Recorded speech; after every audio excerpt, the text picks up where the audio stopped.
Bunu kırarız. Tamam. Kaç hizmetçi olursa? 27. Hangi rahatsızlığı da aydınız? Sultanlar.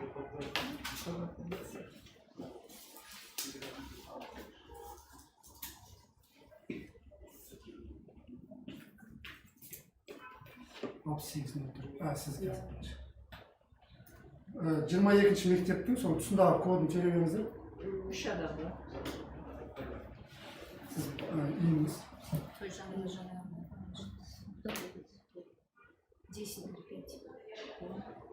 Нет, 22 школа, 24-74.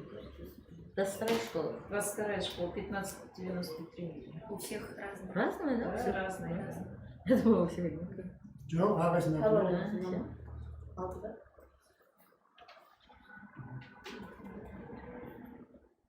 Роли разные, только фамилии должны быть. Ага. Жанар, Назерки. Тоже она вкусная. Есть, да? Да, да. Я поняла, что зеленый. Широкие. Evet, böyle. Назерки. Барлығы берген өзі жоқ па? Болады, evet. Қазақ тілі мектеп па сізде? Қазақ мектеп. Екі маман келеді. Иә, екі маман келеді. Siz 3 тілді маман таңдап береді. Иә, таңдап береді. Керемет. Mine Айтбаева жазира осы кісі. Өзіңіз таныстырыңыз. Айтбаева Жазира Рахматуллаевна 1982 жылы дүниеге келген. Ташкенттегі Низами атындағы педагогика университетін бітірдім. Сосын ол жақта 7 жыл медицинский колледжде информатик болып жұмыс істедім. Сосын Қазақстанға көшіп келген соң Болашақ колледжінде 2 жыл жұмыс істедім. Кейін Жас ұлан мектебінде 2 жыл информатик болып жұмыс істедім. Түсінікті. Еңбек өтіліңіз бар екен. Қандай программалық тілдермен жұмыс жасап жүрсіз? C++, Delphi, еркін меңгерем оларды. Сосын мен HTML-ді 11 класста жас ұланда соны өттік. Сосын жаңағы Word, Excel, офисный программалар. Пока задавайте вопрос. Жалпы мұғалім мамандығы не үшін таңдадыңыз? Мұғалім, мен өзім сол 5-ші сыныпта шешкен мұғалім боламын деп, жан дүнием сол балдарды оқыту еді. Содан бері сол институтты бітіргелі 14 жыл өтіпті арада, сол тек мұғалім болып жұмыс істеп жүрмін. Өзіңізге ұнай ма? Ұнайды, қатты ұнайды. Жаңартылғанды оқыдым. Бұл жерде бүгінгі күндегі жаңартылған бағдарламалардың барлығын түсінемін, жаңағы қалай. Информатика пәнін қанша тілде бере аласыз? Информатиканы қазақ тілінде, орыс тілдерде бердім, бірақ 1-2 жыл болды орыс тілдерден алдым. Болашақ колледжінде бердім, соңғы рет орыс тілінде. Ағылшын тілде курстар өткізесіз бе? Жоқ, одан өтпеген.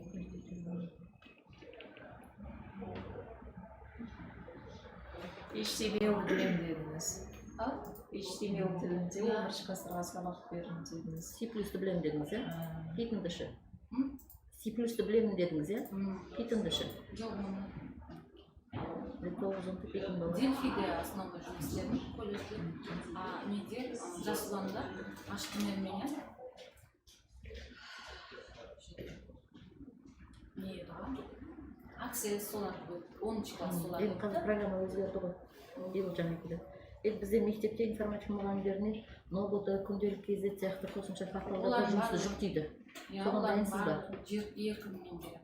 Себебі жас ұлан мектебінде бір вакант болды да, өзі 13 па, 12 ма класстан тұратын кішігірім мектеп па, ол жаңағы сол жерде мұғалімдерге жаңағыдай ноутбуктысы бар ма, олар бар, Французша білесіз. иә, себебі Жас ұлан мектебінен мектепке ауысуыңызға не себеп? жас ұлан мектебінде информатик декретте екен да, мен оны түсінбедім. Декретник келгеннен соң орнын босатып берді дегенді оны түсінбес екенмін мен жақсы. Сосын келгеннен соң орнымды босатып бер деді. Сосын ол жерде заңгерлер бар екен. Заңгерлер айтты, заң бойынша сен босатқанай. Мақұл деді, босатып бердім. Қандай дайын сайттармен мұғалімге көмек ретінде пайдалана аласыз? Дайын сайттар пайдаланасыз? Ұстазды не қылам, олимпиадалық оқушыларға жаңағы сайттар, көп қой уроктарға нелерін жіберіп жүретін едім. Кейін балдардың олимпиадалардың барлығын не қыламын жаңағыдай.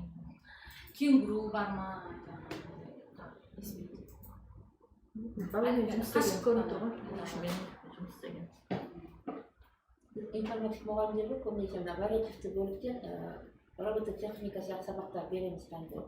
Онымен таныссыз ба, сертификат алғансыз ба? жоқ, робототехника сертификатым жоқ. Сізге көп іздену керек, оқу керек екен ғой, сертификат алу керек.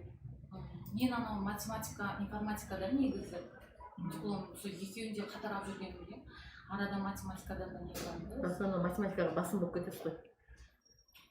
Басым болғанда шы 11-ші сыныптарды УБТ-ға алтын белгілер дайындалдым. Жаңағы 6-шы класстарды Назарбаев ешмушыларға дайындап. Математикадан да. Соған робототехникаларға қатты не қылсам. Бірақ информатиканы еркін не қылмайды.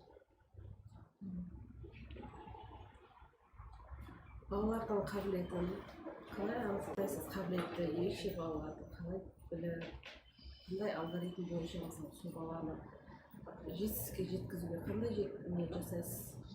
Іс-әрекеттер, ұстаз ретінде, педагог ретінде. Жетістікке жету үшін балдардың қабілет сөзбен айтып. Балдар өзі қабілетті балдарша білініп тұрады, айтқаннан. Қандай қырларын оқады. көбірек мән бересіз? Іс-әрекетіне ма, сөзіне ма, немесе өзін ұстауына ма? Мысалы, әр педагог әртүрлі дарынды балдарды дайындайды ғой. Мен өзім балдарын көбінше кейбір балдарға айтасың, ары қарай өзінің ойын қоса тұрып айтады да, кейбір балдар. Соларды қабілетті алып кетеді. А у вас нет вопросов? Что-то не задавали вообще? Вы со скретчем работали, нет? Скретчем, да. Можете перечислить, какие объекты там можно использовать? Или как ученику больше и легче, доступно объяснить, из каких элементов? Я просто 5 классы не преподавала, да. Основной я 10-11 класс. Сейчас Ну, просто образно, да, знаете? Да, образно знаю. Ну, если вот один раз попробуй, было легче. Себебі алгоритмдері, если анау барлығы келіп тұрған бір-біріне. Там дома у меня өзім балдарым сұраған кезде жауап береді. А с Лазарусом знакомы? Да? С Лазарусом. Ну, и язык программирования. Ну, вот вы Дельфи преподавали, он чем-то... Лазарус, да. Это 10 класс же, да? Лазарус. Қазір 7-ші класстан басталып кеткен. Соны жаңа ести алмай тұрмын ғой, 10-ші класста сол Лазарус болды бізде. Да, раньше был, потом... Да, Похоже на Visual Basic. Зельфи екеуі визуал. У них основа программирования Паскаля идет. Ну, хотя бы основасын білсеңіз, любой программа, мне кажется, не сложно. Лишь бы знать основу. Ну, все надо всех Балалаймыз ба? Шыдара береміз.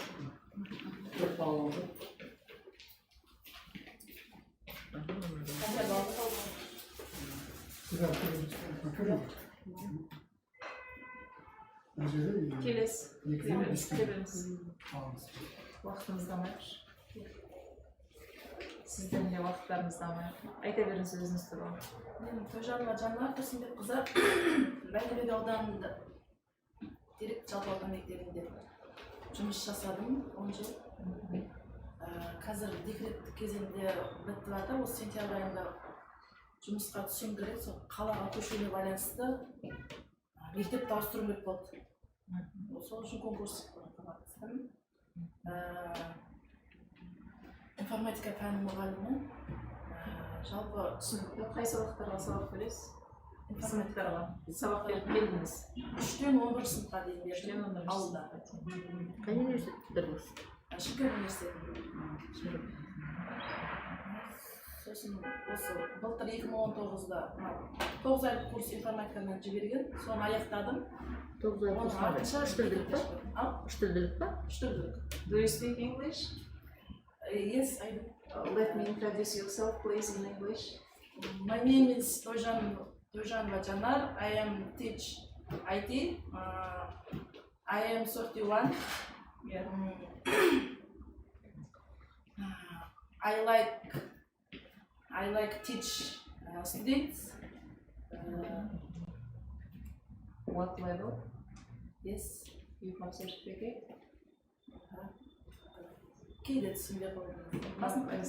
You have a certificate. Certificate. Yes. Certificate. Yes. И жаңағы деңгейіңіз. Курсыңыз бар.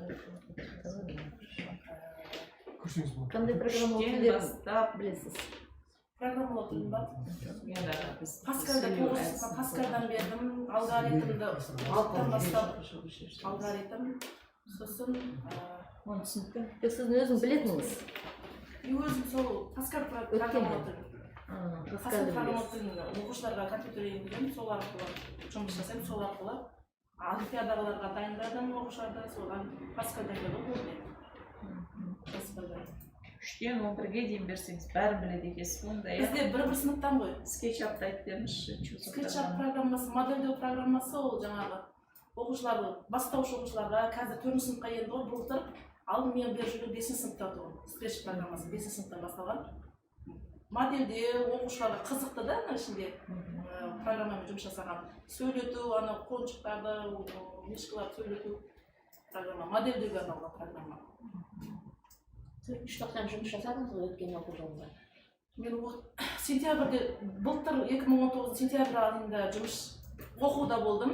Сол оқудан кейін сразу декретке шығып кеттім. Қашықтықтан жұмыс жасадыңыз? Яғни қашықтықтан оқыту 490-дағы тәжірибеңіз жоқ? Жоқ. Жалпы оқу платформалары туралы не білесіз? Қай платформаны таңдар едіңіз?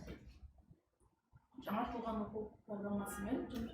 Оқу платформалары Күнделік кезекпен жұмыс жасаймын, күнделік кезекпен. Мектептен оқыдым, өзім жұмыс жасадым. Күнделік кезек, сосын онлайн сабақ бар бізде. Онлайн сабақпен отырады, әр мұғалімдерді отырғызып онлайн сабақ. Сол платформалар сол. Күнделік кезекпен күнделікті бағамызды қойып отырдық. Өткен 90-да жұмыс істемеген екен, оқушылардың жұмыс жасаған оқу платформалары туралы хабарларыңыз онша жоқ. Білімлендтің онлайн платформалары. Білімлендпен сабақ бердім, білімлендпен сабақ бердім. Жүргізіп көргенсіз бе? Ау? Сабақ жүргізіп көрдіңіз бе? Иә, ашық сабағын білімлендпен өткіземін. Ішінде қажетті материалдан бәрін аламын одан, сөйтіп оқушыларға беріп отырамын. Оның ішінде тесттер бар, соларды оқушыларға берсек тапсырады. Ол уақыттың адалмемді слайд жасап жүрмесін. Сол себепті қолдандым оны да, білімлендті. Ұстазда тағы қандай қабілеттер болу керек, мысалы сабақ беруден, программа жасаудан басқа? Ұстазда бірінші қабілет жаңағы білімділік, сосын оқушыларға мейірімді болу, оқушыларды жақсы көру. Ең бірінші қабілет жақсы көру оқушыларды. Ол жақсы көрсем, мұғалімді де жақсы көреді оқушылар, айтқанды да тыңдайды.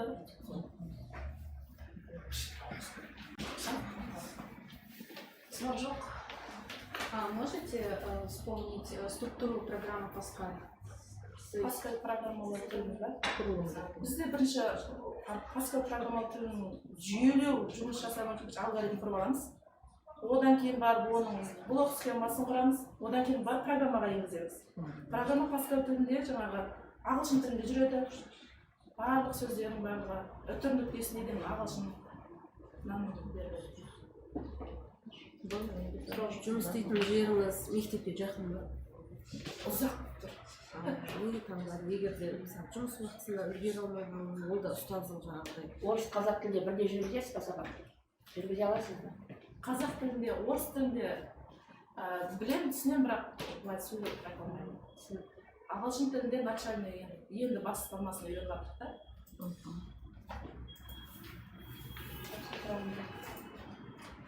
What is your name? My name is Jana. Thank you.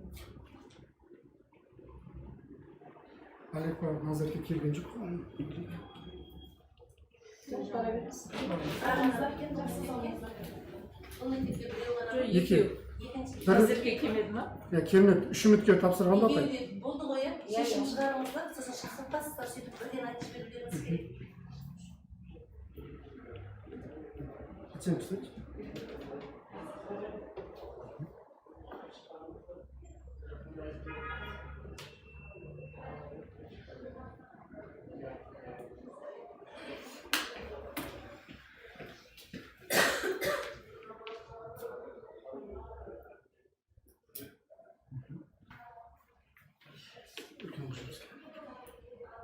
Қалай екен? Күшті, жақсы. Действительно білуге болады екен деңгейлерін. Просто қазір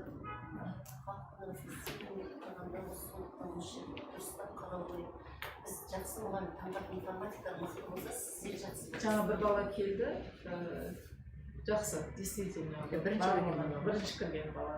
Одан кейінгі қыз ешқайсымыз ұнамады ау деймін. Ұнамаған емес болса. Педагогика саласында жұмыс істемеген да лучше. Көрініп тұр педагог саласында. Біз просто шешім қабылдап мұғалімдерді таңдап берсеңіз дейді.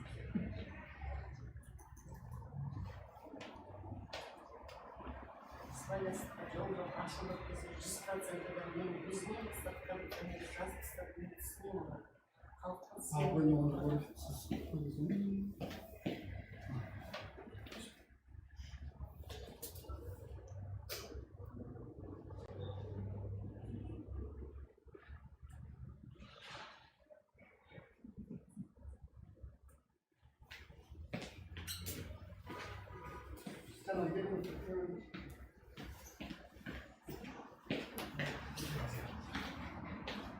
Қаншасы?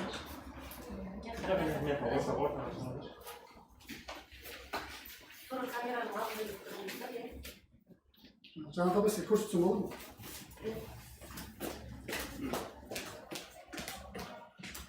Бұл жерде міне 3 үміткер түскен, Әліпбай Назерке келмеген. Тойжанова Жанар мен Айтбаева Жазира. Тойжанова Жанардың цифрландырған көрсеткіштер, яғни білесіз ғой, сандық көрсеткіштер, диплом бәрі бар. Солар бойынша 23 ұпай жинады. Ал Айтбаева Жазира 36 ұпай жинады. Жиынтық балл бойынша қазір бізде 20-да 22 менен Тойжанова Жанар апай жеңімпаз болып тұр. Бұл жерде да? Иә, осы. Екеуін ұсыналады, енді мектептің директорына да Иә. қойылады. Өзіңіз оқыңыз, осыны айтыңыз, дауысқа салыңыздар өздеріңіз отырып. Шешімді өзіңіз мойындайсыз ғой? Бізге астында лайықты үміткерлер жоқ дейді. Жоқ, егер де жоқ болса соны қоятын едіңіз. Қазір бар мен сізге. Екеуіңізге сұрақты қойып, барлық балдардың жинақталған қорытындыңыз шығып тұр. Бұл жерде жаңағы жоғары қорытынды балмен 73 балменен Тойжанова Жанар Тұрсынбековна жеңімпаз болып танылып тұр. Енді ары қарай сәттілік, еңбегіңізге табыс тілеймін. Кімді қабылдайсыз? Кімді жұмысқа қабылдайсыз? Директор апай. Мына қорытынды бал бойынша жоғары бал көрсетіп тұрған Тойжанова Жанар. Жанар қайсысы? Мен ғой Жанар. Енді маған, мен Нұрсатта тұрамын ғой апай. Ұзақтау болып тұр. Сіз жеңімпаз болып не алған Заявка бердің ғой Біз енді бұл жерде ағылшын тілімізді көрдік, сертификаттарымыз бар екен. Уже барлық нәрсемен жұмыс істеп жүр екен, сол нәрселеріміздің бәрін бағалап жібердік. Өзіңіз қарсылық білдіресіз ба, кейін басқасына қатысасыз ба? Онда екінші апайға қабылдауға мүмкіндігіңіз бар ма? Мүмкіндігім бар. Өзіңізге ұнады ма? Ары қарай жұмыс істеп көреміз, курсқа жібереміз деп. Орныңызды? Енді білмей тұрмын, 22-ші жыл мектеп ұзақтау болып тұр ма, маған оны түсінемін. Сіз өзіңіз тапсыра салдыңыз ғой, өтемін бе, өтпеймін бе? Беріп қалдыңыз енді, тағы қатысқыңыз келіп тұр ғой басқасына. Жақындауына қатысқым келіп тұр ғой енді. Оны документ тапсырып, қазір айтып беріп қоймады шешімін. Иә, қазір қабылданады, біреуін алу керек қой. Оны апайыма жол берейін, сіз жақын үй екен осында, мектептің қасынан екен апайыма. Мәселе апайға жол берейін емес шығар, мәселе өзіңізде ғой. Біз оларды жұмысымыз жоқ, біз бағаладық. Біз бағаладық, бердік, мектептің директоры. Мен екі үміткер болып тұрған жоқ, мен үш тілде болса мұғалімім деген ойда едім, бірақ бұл кісі ағылшын тілін оқымаған екен. Курс болса оқытамыз, ары қарай жұмыс істейміз деп ойлаймын. 18 сағат па сізде? Иә, 18 сағатта екі тілде орыс қазақ сыныптарында сабақ өту керек. Жақсы. не шешеміз қандай? Шешімін жұмысқа қабылдаймын. Аты жөнін толық айтсаңшы, кімді? Жұмыс не секілді? Шешімін айтыңыз. Нақты шешім қорытындылап сөйлеңізші, сонымен кімді қабылдайсыз? Сонымен жұмысқа Айтбаева Жазира Рахматуллаевна жұмысқа қабылдаймын. Деңгейіңізді көрдіңіз, қосымша қараңыз, арнайы әлеуметтік желіде сізде өз пікірлеріңізді айтыңыздар. Біздің осы бағдарламаны бұл жерде растығын айтатын да өтік шынын жариялайтын да сіздер халықтың арасында көбірек адамдарды шақырыңыз, қатысты деп айтыңыз. Бұл жұмысты насихаттап жарайды ма? Жақсы. Рахмет. Рахмет. Келесі директор. Мынау қызым бергеніңіз қолдарыңызда көрсеткіштеріңізді алады ма? Siz kova gördüm. Ana kızı basatan da көмекші саған керек екен, кімді біз тауып тұруымыз керек па? mümkün olsa ya. Кім? Мақсат қандай? Ana kızdan çık жазып doğru сразу basatan alыс болған. Ертең Бастапқы туралы. жазып болсақ ana kızdan. Соның негізі Сізде де бірінші жағынан сәл ана бір адамды қосып қалғанда лишний раз управлениеден адам шақырылған жоқ дейді. Ограничение болсын, бәрінен деп жатырмыз.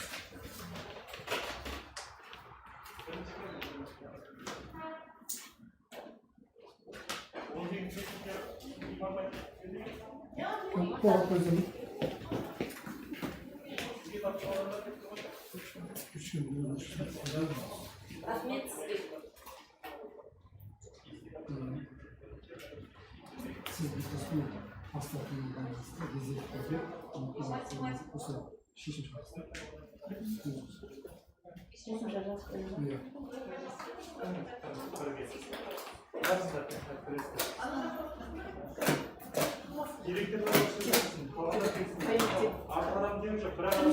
Ne yaptınız?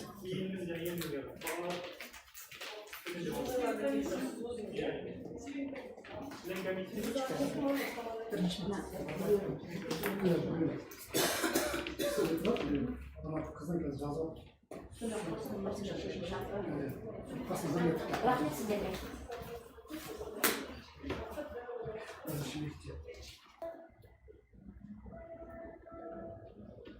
Осы мектепте бір екі қызды дежурство Наталья Сергеевнаға айтамын да, екі қызды осы жерде помощник береді, үйретсін бәрін. Алибеков Абзал. Бірінші.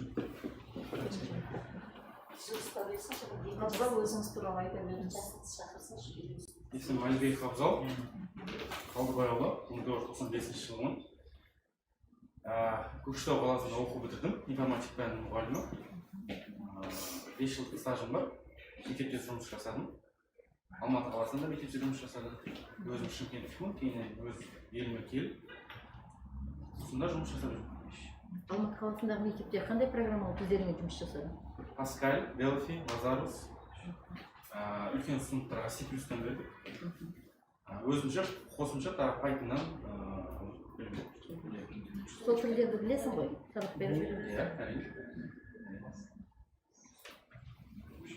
Жалпы одан бөлек робототехника пәнінің мұғалімімін. Робототехника, робоспорт бойынша Шымкент қаласының жарыстарды ұйымдастыруға атсалысып жүрмін. Өзімнің жеке оқу орталығым Неге бар. жақта ешқандай сертификатын ұсынбағасын? Ұсыну керек пе ол жерде? Ұсыну керек еді. Ұсыну керек еді. Ағылшын тілін білесің? Ағылшын арнайы курс білемін. Базалық тілде білемін. Сөздікпен қарап былай мықты білемін бар. Если я правильно поняла, вы с робототехникой тоже связывались, работали, да? Да. А какую платформу для программирования использовали? Софт-платформа EV3 на Arduino, C++, Arduino EV3. С 11 лет до 16 лет я преподавал. У меня есть личный курс вообще, это сейчас в связи с карантином закрылся. В связи с карантином закрылся, и вот дополнительно вообще устраиваюсь в школу. То есть вы курсы устраиваете как частное лицо, да? Тоже? Или в Было школах частное тоже? лицо. Или в школах тоже? Понял. Ну, вы сами преподаете курсы? Нет, у меня есть учителя, тренера, молодые студенты. Я им учу, как делать роботов, строить роботов и программировать их. Потом они учат детей. Но в связи с карантином сейчас этот учебный центр закрыт. Вот я дополнительно хочу взять часы и дальше. Қашықтан оқытуда синхронды әдісті пайдалана аласың ба? Қашықтан оқыту бойынша бейне сабақтар, көптеген бейне сабақтарым бар. Өзімнің информатика бойынша YouTube каналым бар. YouTube каналда бір 30-40 шақты бейне сабақ түсіріп қойған қазіргі торсалар. Степик бойынша мектеп мұғалімдерінің барлығын қалаған оқушыларға мұғалімдерді үйретемін. Степик платформасын жалпы. Степик платформасының ішінде өзімнің робототехника курсым бар автор. Қазақ тілді әдістемелік нұсқаулығым бар. Өзіңіз сұрақ қойсаңызшы. Менде сұрақ жоқ, бұл кісі бізде робототехника лабораториясында істейді. Сондықтан мен оны жақсы танимын. Бізге әжептәуір жетістіктерге келген кісі Зал. Да, я вспомнила. Да? Мен оқушыларымды алып барылған едім ғой. Иә, жарыста. Да. Хорошо. Жарысты У меня ұйымдастырып. нет вопросов. Өзіңіздің енді программа білу өзіңіздің мамандығыңыз, балалармен тіл табысу қабілетіңіз, дарынды балалармен қиын балаларды қатар алып жүрудегі өзіңіздің педагогикалық қандай шеберліктеріңізді айта аласыз? Балалармен жұмыс істеу тәжірибем өте көп.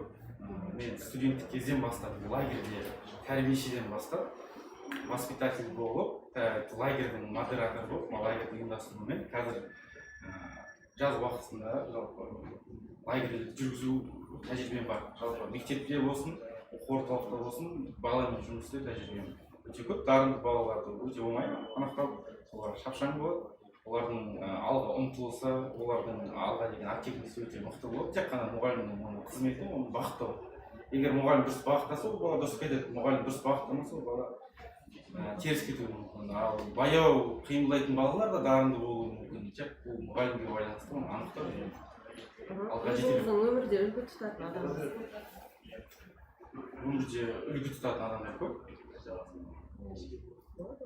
Енді мен өзім кітап бойынша детективтік кітапты жақсы көремін. Енді оны үлгі тұту бірақ мамандыққа қатысы жоқ. Агата Кристидің кітаптарын өте жақсы оқимын. Және де өте қатты ұнайды. Ал сол примерно. Жақсы. Сау болыңыз.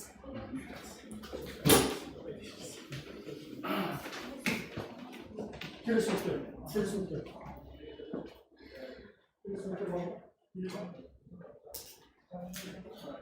Олар баланың Робототехника. Видно, пысық. Онлайн школасы, өзінің школасы бар ғой. келесі өткен Айман дейді. Айман аша береді. Кодтау сағаты, там анау жарыстарға барып өзіңіз таныстырыңыз. Сізге қазір.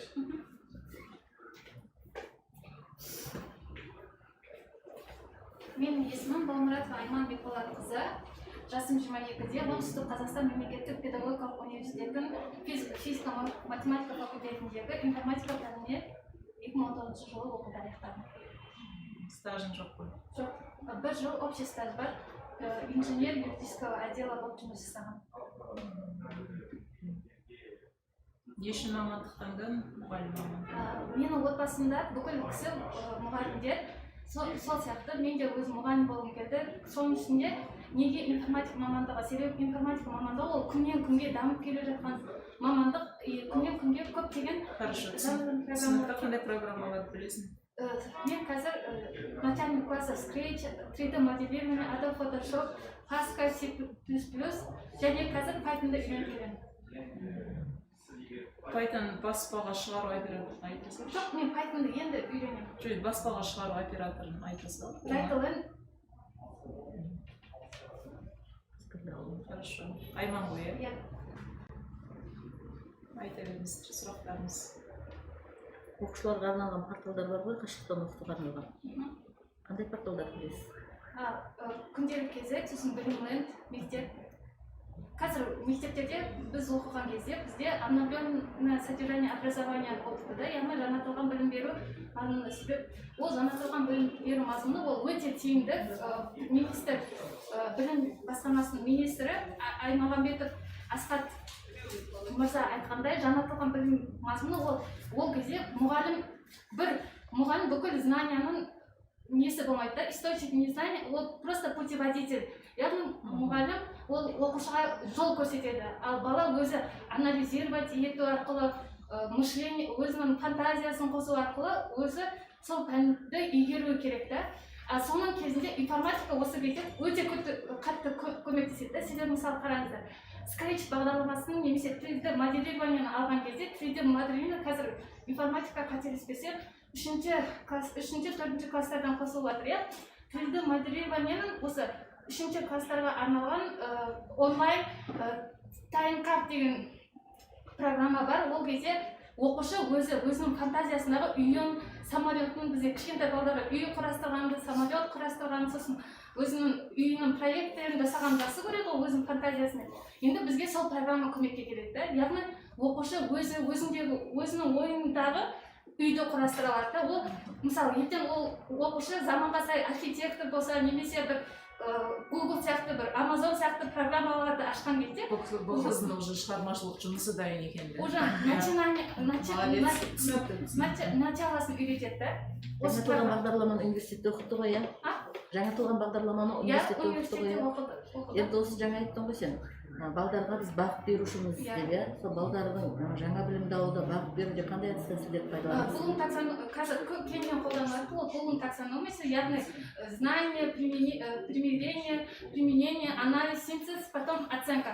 Сосын қазір бізде оценканы қоятын кезде біз критериальная оценка, ол оценканы мұғалім қоймайды, ол жақта мұғалімнің рөлі ойнамайды, ол жақта тек қана баланың сол пәнді қалай игергені бағаланады. Ол жақта мұғалімнің мнениесі бұрын дәстүрлі әдісте бала тек қана баға үшін оқитын еді ғой, а қазір жаңартылған әдісте бала баға үшін оқымайды. Ол жаңа проектті жасау үшін, мысалы, жаңа өзінің ойын дамыту үшін оқиды.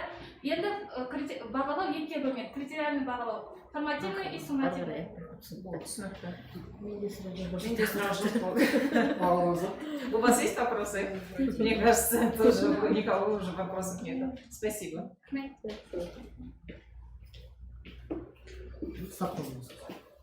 Келесі бар еді ол кісі. Ләззат өтіп кеттіңіз бе сізде? Көп қойды ғой. Айман емес па бұл? Бұл Айман. Ләззат бар ма?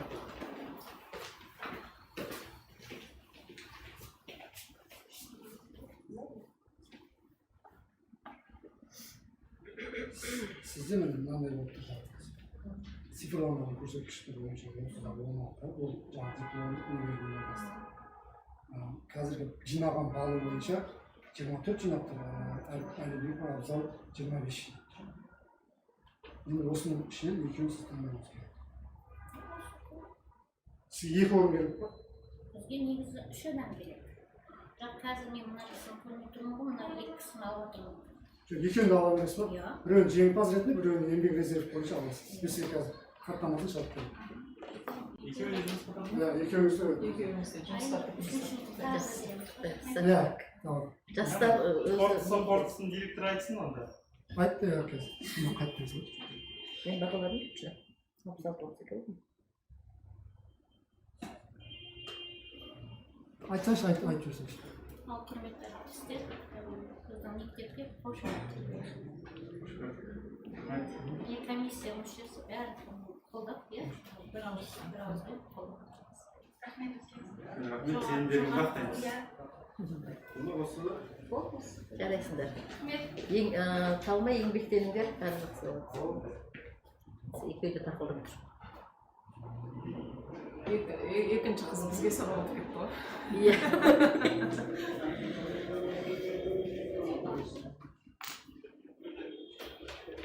Қайсыған келеді? Кімге келеміз? Қазір маған тексеріп көрсеңізші. Мен бастым.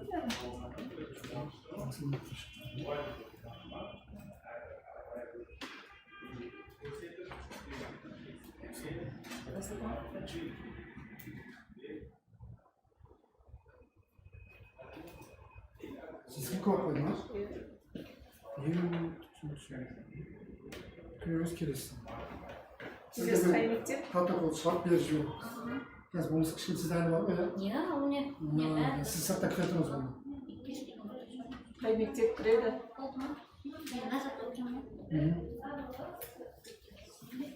Сау болыңыз. не істеген оқып көріңізші. Үстіне.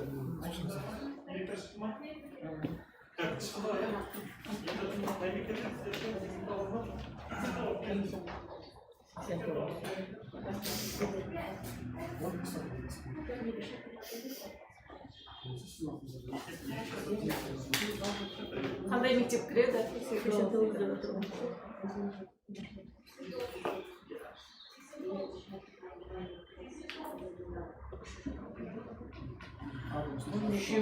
Наш Шемирова Ләззатбек қада берді. Ары жаққа кеткен екен. Келді ғой, кетті бірінші. Біреуінен өтем деген. Сегізінші тоғызыншы мектептің директорының міндетін атқарушы ма? Ең места директорыңыздың жаза беріңіз. Ол кісі бірақ не? Кіргіз. Қазір дайын болады. Келіп отыра беріңіз. Кіріп отырыңыз.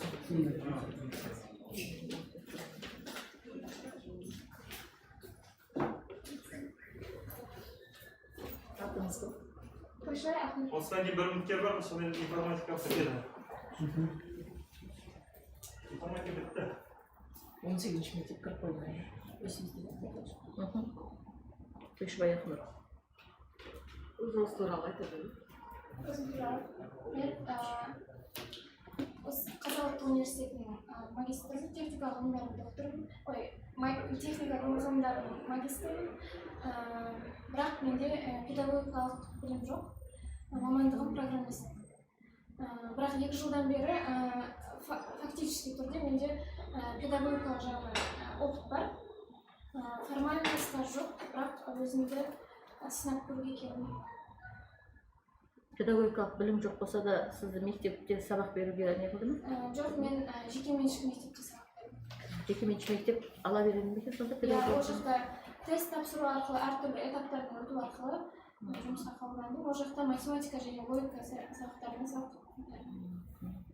Онда директорге сұрақ қой. Сіздерге техникалық мамандық бола бере ме? Педагогикалық.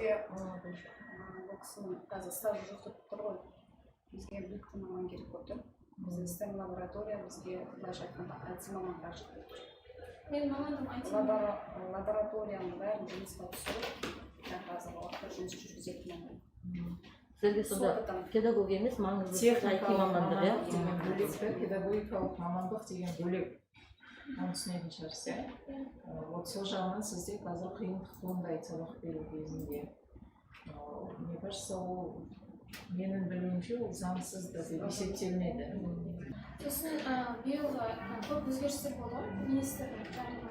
Сол жерде де бар, егер мұғалім жетіспесе, бакалавр вход техникалық мамандар алдын ала дайындық арқылы кіруге болады дейді. Біз енді тек қана сіздің бағдарламаларды білу, вообще информатиканы жалпы білу негізді ғана не қыламыз, енді ол жағын директор өзі шешеді. Қандай бағдарламалармен жұмыс жасайсыз? Паскаль бол, Паскаль, там мектепте Паскаль тұтамыз, C++, C#, Python, сосын веб-программирование, HTML, CSS,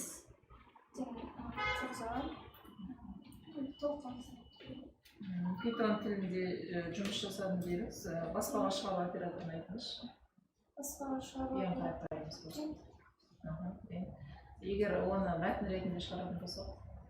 Принттеп, текшін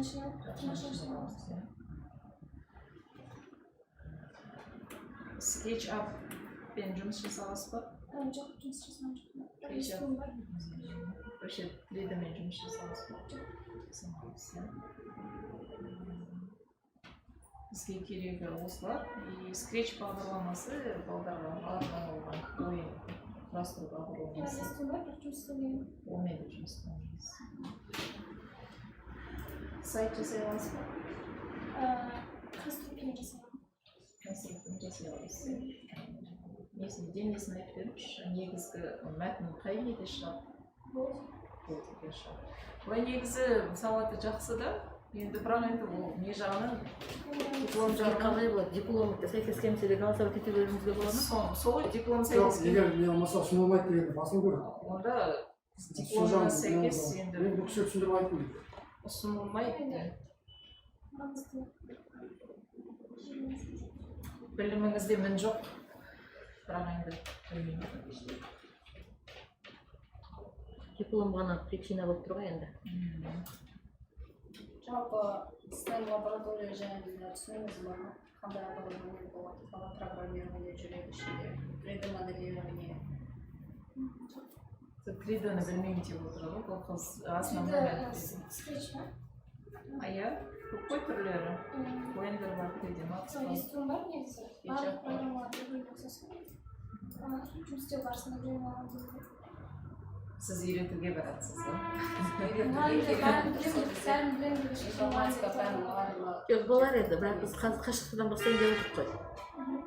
Мектепте күнделікті жүрсек, по ходу по процессу біліп алуға болады да, өзінің талабын болса. Біз енді Сіз қашықтықтан айтпай бастайын деп жатсыз ғой, бұл жерде IT маманы деп белгілейсіз да, сізге техникалық мамандық бола ма, болмай ма?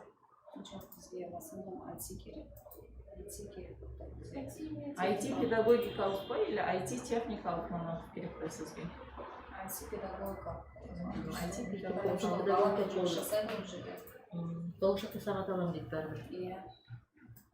Өзім алып тұр. Диплом ғана причина болып тұр. Не қыламыз әріптестер? Ойладым мен. Ағыны қойы. Назеркен. Кірген жоқ қой, әле? 89 жүйттікі правильный болды. Кішкене ләззат қояды. Ләззат дегенді көрдік қой жаңағы техникалық мамандық болды. Ол кісі де кішкене ләззат. 89 сондай лицей болғаннан кейін. Лицей болды да. Лаборатория ашылды. STEM лаборатория жүргізетін лицей маман әрі педагог. Кішкене ләззат қояды. Мысалы ол жерде қазір Білімі жақсы екен. Білімі жақсы. Екі де болсын ұсынылмайды. Үйренуге қабілетті уже көрініп тұр да. Ләззат Диплом жағы ғой. ләззатқа да ұсынылмайды деп қоямыз. Назерке дегенше. қазіргі келген Ақнұр ма? Ақнұр. Әлекор Назерке деген Ол да келмеді ғой, иә? Оған тағы ұсынылмайды дейміз ба? Иә. Кеше қалайын табыласында келген сақтау. Сосын Сосын сақтап болған болды екен. па? Ләззат Таңдау деген ше. жасалды. Келмеген ол. Ләззат деген келді, ол техникалық мамандықта жоқ. Кетіп қалды. Енді ол техникалық мамандық емес дегеннен кейін кетіп қалды. Болды. екінші үміткер. Кейін шықты olsun ya. Ләззат деген кетіп қалды дедіңіздер, иә? Кім сіздің ағыңыз? Жанар ғой. Жоқ, сіз ғой сіз бұда. Қай жетекке кетіп тұрсыз? 89-да тіркелмеңіз. Бұл кісі не ғой? Бұл кісі жеңімпаз айтпақшы. Бірінші неге жеңімпаз болып тұр. Міне астында шығарыз, астына түсіңіз. Жаңағы Бұл уже бағаланбай тұр. деп келіп бармады ғой. Міне астында тұр. Жеңімпаз, жеңіске жеткен үміткер бұл кісі. Енді бұл кісі өзі мектеп таңдайын деп тұр ғой. Иә. Бұл кісі Алайда дәулет күте берді. Сіздің мектебіңіз Асарда ма? Асарда. Сіздің мекен жайыңыз? Нұрсатта. Артықай жақын, иә? Мына 11 километрге, мына 9 километрге. Асарға Біз барып қызды бағалап қойғанбыз. Стажы бар, барлық программамен жұмыс жасаған. Ағылшын тілінде сертификаты бар, 3 тілділікке.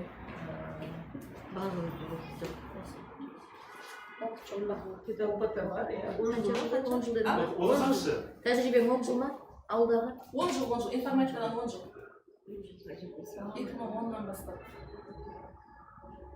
мамандык Сен педагогика IT емес, информатика негізі мамандық. Информатика педагогия мұғалім.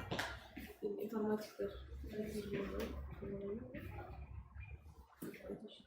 бағалап қоясыз. иә бағалау жеңіске Сіз сұрақ қойсаңыз басқалар көп қойды деп. Бұл кісінің алдында да қоя береміз ба? Жоқ, конкурс болған екен, мағына қойып қойған емес. Тағы да қосымша беріңіздер сұрақтар. Иә, бере береміз. Сөйтіп, бағалап. Директор курсында. Мамандығыңыз информатика қой. Информатика 2010-да Шымкент университетінде бітіріп, дипломмен ауылға барған Бәйдібек ауданына Теректі ауыл, Теректі деген жалпы орта мектебіне. Содан сол жерде жұмыс жасадым. Енді мына қаладан Нұрсаққа көшіп келгеннен кейін 130-ға мектепке балдарымды берген. Содан мен былтыр 2019-да ағылшын курсты бітірдім 9 айлықта. Соның артынша декретке шығып кеттім. Енді мен қайтадан ауылға балдарымды көшірмей осы жаққа конкурсқа жариялап осы жаққа жұмысқа тұрғым келіп тұр да. Сол себепті келдім. Ағылшын 9 айлық курсты бітірдім С1-мен.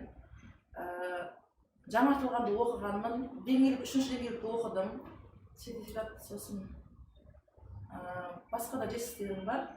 Енді информатикадан ОБД-ны жасадым, ауылда бар күнделік кезет өзім ойымда. Шағын ғана мектеп қой бізде. 290 оқушы бар тұғын. Бір сыныптан ғана. 3-ші сыныптан 11 сыныпқа дейін бердім. Бір сағаттан. Жанар, мен негізі жаңартылған курс басқада кезінде IT STEM лабораторияны жүргізетін адам керек. Бізге айтишки керек та. Бізде информатика пән мұғалімі дәл қандай жаңартылған курстан өткен, үш тілді нені бітірген, одан мамандар бар бізде. Бізде қазір уақытта 2 STEM лаборатория беріледі, ол жерде новое оборудование. Бізге былайша айтқанда IT маманды полный игерген, білетін, сол лабораторияны жүргізіп кететін және мектептегі басқа информатиктерді үйрететін маман керек. Сағат жоқ па сізде Бізге именно STEM лабораториядан IT маманды істеп жатырмыз да. Бізде біздің информатиктерді жаңа сұрақтан 3 тілді курсты бітірген, жаңа сертификаттың бәріне ие, бірақ информатика бола тұра, мына IT лабораторияны жүргізудің өзі өте қиын да, оның өзінің маманы болу керек. И және өз сол лабораторияны жүйеге қойып жүргізетін и полный сол жердегі біздің составтағы информатиктерді үйрететін маман керек. айтишник керек. Жерде 3D принтер болады, качестве компьютер болады, одан кейін жерде әртүрлі мажарстан бағытындағы STEM лабораторияға барлық пәндер келіп тәжірибе жүргізеді. Сол кезде сол келген оборудованияны дұрыс қолданып, келген биолог, химик, физик, информатик болсын сол маманға түсіндіріп, сол программамен қалай жұмыс жасайды, сол салада соны үйрететін адам керек. Сіздер 18 сағат деген сияқты өзіңізді ғой деп жатқаным ғой. Енді біз айтып отырмыз ғой, IT педагог болу керек. Ол ставкамен маған Бізде қазір барлық мектепте өзімізде информатиктер бар жергілікті, бірақ олар IT маман емес, ол лабораторияны жүргізеді. Түсінікті, енді уақытымызда Бағалайды ма? Бағалаймаймыз. Бұл кісілерде жоқ қой ол. жеңімпаз неге тағайындалып қойғанда бұл кісі жаңағы комиссия. Енді бұл кісілерден айтты ғой, егер сәйкес келсе болады ма? Енді мен басқа да конкурсқа қатыса берсем болады ма? Жақындаған мектептерге? Мен қайта берейін ба? Қайта беріңіз. Жақсы сау. Сіз мүмкіндігінше мекен жайын көріп, мүмкіндігінше ақпарат толғап. Жақсы сау болыңыздар. Жақсы, болды. Жаңа бірінші үміткерге айтып шықтыңыздар ма? Ол кісі кіру қажет па жоқ па? Кіресіздіңіздер? Кіріңіз. Түсіндіріп айтып, оларға түсіндіріп айтылды. Айтылды. Айтылды, түсіндіріп айтылды. Айтылды. Қайта беріңіз. Болды, жақсы. Ол сіздер қайта беріңіз. Болды, онда информатика пәні бойынша бітті. Мына 18-ші мектептегі енді кірдік па? Үміткер келмеген ғой. 12 мектеп келмеді. Жақсы. Алып кетсеңіз, тастап кетсеңіз, жақсы сау болыңыздар. Ағай, мен ше? Сіз аяғын, сіз психолог мамансыз. Удачи вам. Все? Можно? Суарыңызды ала кетіңіздер. Да, все.